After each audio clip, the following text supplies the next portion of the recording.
চলুন আজকে আপনাদের সাথে অসাধারণ একটা ওয়ালম্যাট টিউটোরিয়াল শেয়ার করি। এই টিউটোরিয়ালটা করার জন্য আমি প্রথমে একটা কার্ডবোর্ড নিয়েছি আর কার্ডবোর্ডটা আমি সুন্দরভাবে একটা ফ্রেম অনুযায়ী কেটে নিয়েছি। আর এই যে কালো পেপার নিয়েছি, পেপারটা সুন্দরভাবে আমি এই ইয়েটা কভার করে নিচ্ছি। নিয়ে দেখেন এর লুকটা একদম চেঞ্জ হয়ে গেছে। তারপরে পেছনে আমি একটা সাদা কাগজ লাগিয়ে নিয়েছি, তারপরে প্রজাপতি, মনে হচ্ছে একটা মানুষ প্রজাপতিগুলো ধরছে।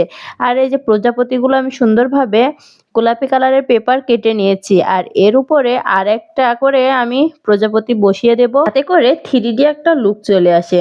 তারপরে আমি এর প্রজাপতির মাঝখানে একটু রং দিয়ে নিচ্ছি, সিলভার কালারের রংটা আমি করে নিচ্ছি। তারপর কালো কালারের রং দিয়ে আমি প্রজাপতির যেই সুর মানে মুখটা আমি এঁকে নিচ্ছি। দেখুন এই মুখটা আঁকার পরেই কিন্তু এটা লুক একদম চেঞ্জ হয়ে গেছে, অনেক ভালো লাগছে। কিন্তু আপনারা বাসায় থাকা জিনিস দিয়েই তৈরি করে নিতে পারবেন এবং আপনার দেয়ালটা সুন্দরভাবে সাজিয়ে নিতে পারবেন, সবাই তো খুবই পছন্দ করবে। আর এই ভিডিওটা যদি ভালো লাগে তাহলে অবশ্যই একটা শেয়ার দিয়ে কমেন্ট করে যাবেন।